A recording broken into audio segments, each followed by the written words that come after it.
આખા દેશની નજર આજના બજેટ પર છે। 1 ફેબ્રુઆરી અને આજે નિર્મલા સીતારમણ નાણામંત્રી 9મી વાર દેશનું બજેટ રજૂ કરવાના છે। નિર્મલા સીતારમણ અત્યારે નાણાં મંત્રાલય પહોંચ્યા, એના પછી રાષ્ટ્રપતિ દ્રૌપદી મુર્મુને મળ્યા, મોઢું મીઠું કરી અને એમને બજેટ માટે ત્યાંથી રવાના થઈ ગયા।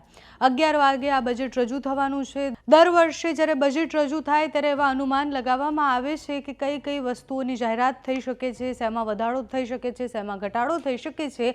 આ બજેટમાં 5 મોટી જાહેરાત થાય એવી સંભાવનાઓ વ્યક્ત કરવામાં આવી છે, જેમાં મિડલ ક્લાસ એટલે કે સામાન્ય વ્યક્તિઓ જે છે એમને ફાયદો થઈ શકે એ બાબતો છે 5 અલગ અલગ, જેના ઉપર ધ્યાન દેવામાં આવશે। જેમાં સૌથી પહેલાં ઇન્કમ ટેક્સ। સૌથી પહેલાં જ્યારે બજેટની વાત આવે એટલે સામાન્ય વ્યક્તિ, નોકરી કરતો માણસ એ વિચારે કે એને ઇન્કમ ટેક્સમાં કેટલી રાહત મળી શકે છે, કેટલો ફાયદો મળી શકે છે।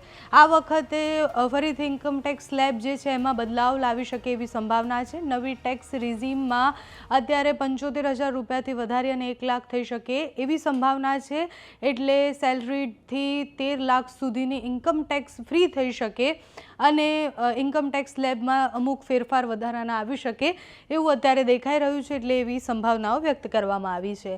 કિસાન સન્માન નિધિ દર વખતે ખેડૂતો માટે અલગ અલગ યોજનાઓમાં વધારે ફંડ આપવા કે પછી યોજનાઓમાં બદલાવ લાવવાની વાત હોય છે। આ વર્ષે પણ એવું થવાનું છે કે આ બજેટમાં પણ પીએમ કિસાન યોજનાની જે પૈસા જે છે એ 3,000 રૂપિયાથી વધારી અને 6 થી 9,000 કરવામાં પણ આવી શકે છે। છેલ્લા આશરે 2 થી 3 વર્ષથી આમાં વધારાની વાત થઈ રહી હતી, જે આજે થાય તેવી સંભાવનાઓ છે। સાથે જ રેલ બજેટ એટલે પહેલાં છે ને આકર્ષણનું કેન્દ્ર એ રેલવેનું બજેટ હોતું હતું, કારણ કે એમાં સૌથી વધારે ઇન્વેસ્ટ પણ કરતા સરકાર, એમાં બજેટ ખૂબ અલગ રીતના પ્રેઝન્ટ પણ થતું।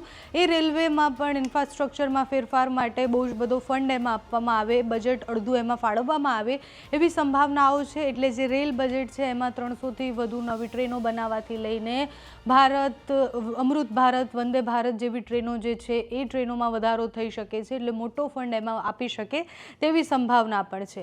છેલ્લા કેટલાય સમયથી જે આપણે વાત કરીએ છીએ સોલર સિસ્ટમ પર અને જે હર ઘર સોલરની વાત હોય છે એના ઉપર પણ ભાર મૂકવામાં આવ્યો છે, એટલે પીએમ સૂર્યઘર યોજના જે છે એમાં પણ ઘણું બજેટ ફાળવવામાં આવે એવી સંભાવના છે। બજેટમાં 2 kW સુધીના સોલર સિસ્ટમ પર સબસિડી 30,000 રૂપિયા પ્રતિ કિલોવોટથી વધારી અને 40,000 કરવાની જાહેરાત થઈ શકે તેવી સંભાવનાઓ છે। એના પછી આવે છે સામાન્ય વ્યક્તિ જ્યારે બીમાર થાય, આયુષ્યમાન કાર્ડ જે છે, પીએમ જય યોજના જે છે એમાં પણ ઘણા બધા બદલાવ આવી શકે છે।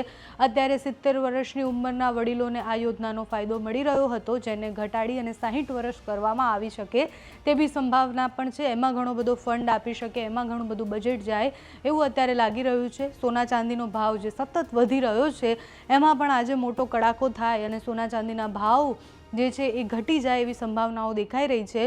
સોનું અને ચાંદી ખરીદવું એ સસ્તું થઈ શકે છે। આજે સરકાર આના પર લાગતી કસ્ટમ ડ્યુટી જે છે એ 6%થી ઘટાડી અને 4% કરી શકે તેવી સંભાવનાઓ છે। જો આવું થશે તો સોનું પ્રતિ 10 ગ્રામ આશરે 3,000 અને ચાંદી 6,000 રૂપિયા સસ્તી થઈ શકે છે, એટલે ઘણો ફેરફાર સોના ચાંદીના ભાવમાં પણ આજે આવી શકે છે। છેલ્લા 2 દિવસમાં જે રીતના માર્કેટમાં સોનાનો ભાવ એકદમ હાઈ ગયો, 4 લાખને પાર થયો અને અત્યારે જે સ્થિતિ છે એટલે પછી એક સાથે જે કડાકો થયો, એક સાથે જે એનો ભાવ ઘટ્યો એ પણ આપણે જોયું છે। આજે બજેટ રજૂ થાય એના પછી માર્કેટમાં પણ બહુ જ ઉતાર ચઢાવ આવી શકે એવી સંભાવનાઓ છે। સાથે સોના ચાંદીનો જે ભાવ છે એ પણ ઘટે એવી સંભાવનાઓ છે। સિગરેટથી લઈને ખાદ્ય પદાર્થોથી લઈને બહુ જ બધા વિષયો એવા છે કે જેમાં બદલાવ લાવી શકે છે। બહુ જ બધા વિષય એવા છે કે જેના જે ડ્યુટી છે એમાં ફેરફાર થઈ શકે છે। બહુ જ બધી વસ્તુઓ એવી છે કે જેનો ભાવ ઘટી શકે છે, વધી શકે છે, એટલે બજેટ રજૂ થશે પછી વિસ્તારથી વિષય પર વાત કરીશું। અત્યારે તમને શું લાગે છે કઈ વસ્તુ મોંઘી થશે, કઈ સસ્તી થશે? સોનું ચાંદી જે અત્યારે હોટ ટોપિક છે એ સોનું ચાંદી કેટલું ઘટી શકે છે કે મોંઘું થઈ શકે છે, અમને કમેન્ટ્સમાં જણાવજો। અત્યારે આ વિડીયોમાં બસ આટલું। જો તમે અમને યુટ્યુબ પર જોઈ રહ્યા હોય તો સબસ્ક્રાઈબ કરજો, ફેસબુક પર જોઈ રહ્યા હોય તો ફોલો કરજો, અમારા આ વિડીયોને લાઈક અને શેર કરજો।